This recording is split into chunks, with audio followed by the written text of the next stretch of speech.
Hello மக்களே, welcome to Jency talks YouTube channel. இன்னைக்கு நம்ம வீடியோவில் என்ன பார்க்க போறோம்னா மூவி அப்டேட்ஸ் தான் மக்களை பார்க்க போறோம். சேனலுக்கு புதுசாக வந்திருந்தீங்கன்னா வீடியோ லைக் பண்ணி சேனலை சப்ஸ்கிரைப் பண்ணுங்க. வாங்க வீடியோக்குள்ள போகலாம். ஃபர்ஸ்டா சிம்பு வெற்றிமாறன் கூட்டணியில் உருவாயிட்டு இருக்க அரசன் படத்தோட ஷூட்டிங் இப்போ கோவில்பட்டியில் நடந்துட்டு இருக்கு. இந்த first schedule next week December 24 அங்கே கோவில்பட்டியில் முடியுது. அதுக்கப்புறம் செட்டு போட்டு நம்ம சென்னையிலே தான் எடுக்க போறாங்க. படம் போற ஸ்பீடை பார்த்தா சீக்கிரமாவே கம்ப்ளீட் ஆயிடும்னு நினைக்கிறேன். இந்த படத்தை நெக்ஸ்ட் இயர் ஆகஸ்ட்ல ரிலீஸ்க்கு பிளான் பண்றாங்க.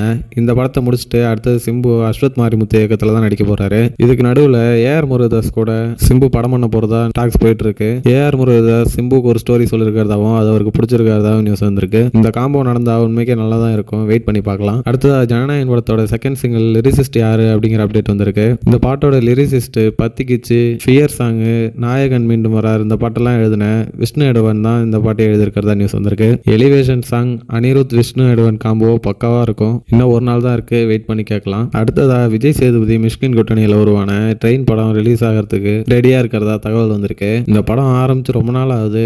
ஆனா இதுக்கப்புறம் ஆரம்பிச்ச தலைவன் தலைவர் படம் கூட ரிலீஸ் ஆயிடுச்சு. ஆனா இந்த படம் ரிலீஸ் ஆகல. நெக்ஸ்ட் தலைவரோட ஜெயிலர் 2 படத்துல விஜய் சேதுபதி நடிக்கிறதா நியூஸ் வந்துருந்துச்சு. ஆனா அவர் வெறும் ஸ்பெஷல் அப்பியரன்ஸா நடிக்கிறாரா இல்ல என்ன கேரக்டர்ல நடிக்கிறாரு அப்படிங்கிறது தெரியாமலே இருந்துச்சு. இப்போ ஒரு படத்தோட வில்லன் அப்படிங்கிற நியூஸ் கன்ஃபார்ம் ஆயிருக்கு. கடைசியா தலைவரோட படையப்பா படம் ரிலீஸ் ஆகி நல்ல ரெஸ்பான்ஸ் கிடைச்சிருக்கு. இந்த படம் தமிழ்நாட்டில் மட்டுமே சுமார் 15 கோடிக்கு மேல கலெக்ட் பண்ணிருக்கிறதா தகவல் வந்திருக்கு. இந்த படத்தோட கலெக்ஷன் இப்படியே போயிட்டு இருந்துச்சுன்னா தளபதியோட கில்லி படத்தோட கலெக்ஷனை பீட் பண்றதுக்கான சான்சஸ் நிறைய இருக்கு. கில்லி ரீ ரிலீஸ் கலெக்ஷனை பீட் பண்ணுமா பீட் பண்ணாதாங்கிற உங்களோட கருத்தை கமெண்ட்ல சொல்லுங்க. இது போன்ற செய்திகளை உடனுக்குடன் தெரிஞ்சுக்கிறதுக்கு ஜென்சி டாக்ஸ் யூடியூப் சேனலை சப்ஸ்கிரைப் பண்ணுங்க. உங்க ஃப்ரெண்ட்ஸ் அண்ட் ஃபேமிலிக்கு ஷேர் பண்ணுங்க. தேங்க்யூ ஃபார் வாட்சிங்.